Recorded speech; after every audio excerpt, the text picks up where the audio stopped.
The novel The Bell Jar by Sylvia Plath follows the chronicles of Esther Greenwood as she goes through life. It also shows her battle with clinical depression and her many attempts at suicide.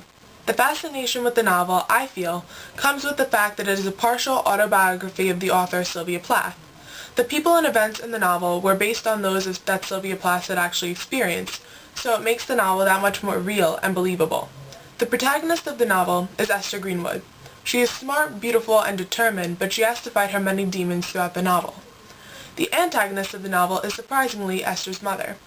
Esther and her mother have a very broken relationship, and Esther's mother tries to reach out to her and make amends throughout the novel, but she keeps rejecting her. For example, at the private hospital, when her mother comes to give her some roses for her birthday, Esther just rejects her and does not want to see her.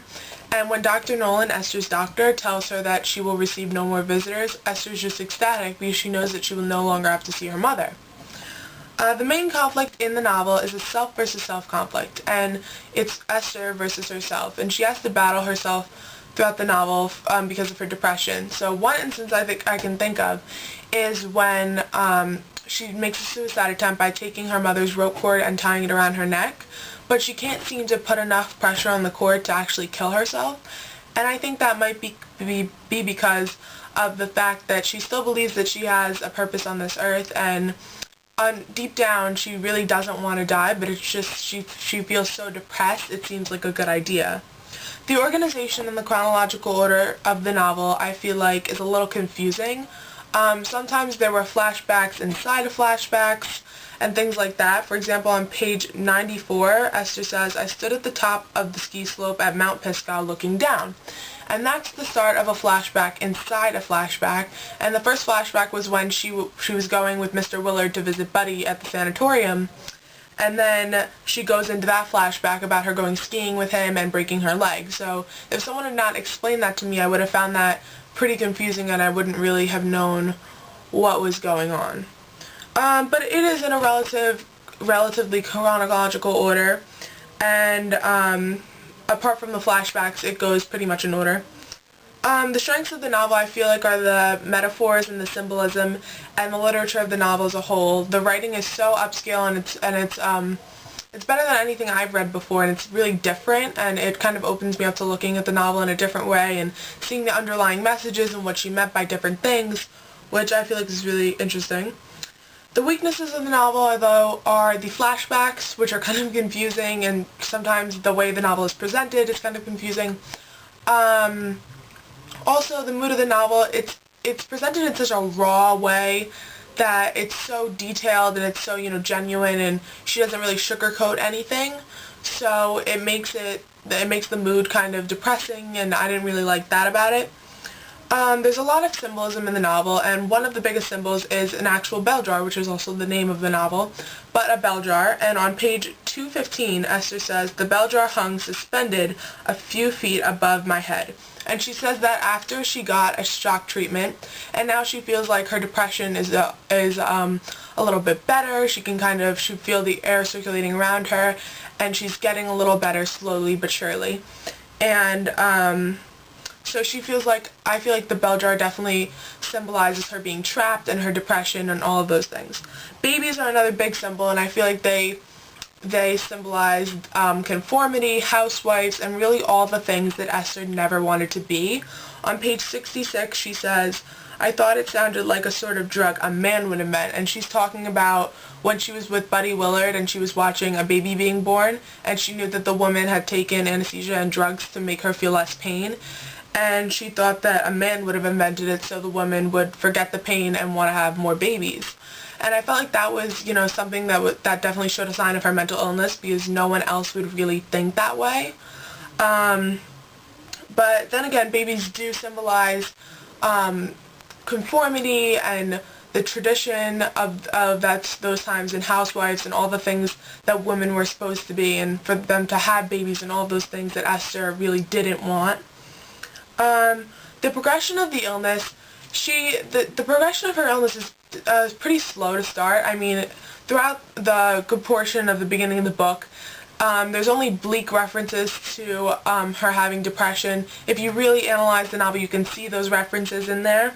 one of which is on page 18 where she says, I was exactly 43 blocks by 5 blocks away from the hotel, and she's talking about when she went walking home from Lenny's apartment. And I think that's like really weird because she could have just as well taken a taxi or taken a bus, but she decided to walk home, which might have been a sign of her depression. But it's very slow to start, and I don't think there's really a transition period between the fact that she wasn't very depressed and then she was rapidly becoming very, very depressed. And there was really no transition period. I think after she went home to Massachusetts, it just all started getting really bad for her. So, yeah, and then the health system in the novel. The health system in the novel I feel like was relatively good. The public hospital, although, really didn't give Esther that extra care that she needed, and they didn't show her that extra care that she could have used, whereas the private hospital, you know, with Dr. Nolan, they really cared about her, listened to her, and really tried to help her get better, so I feel like those were the differences between the two. But the health system overall, I feel like really tried to help Esther, and they were there for her, especially Dr. Nolan. Not so much Dr. Gordon, but especially Dr. Nolan. The different settings in the novel are first New York City, where she starts out as her internship, and I feel like that's a really good place for Esther. It's where she's the least depressed, and maybe that's because she's away from all the things that made her depressed, like thinking about her father's death and her mother and her home in Massachusetts, which could have been, you know, they could have been her depression. So then her Massachusetts home is just awful for her. That's where she really becomes extremely depressed.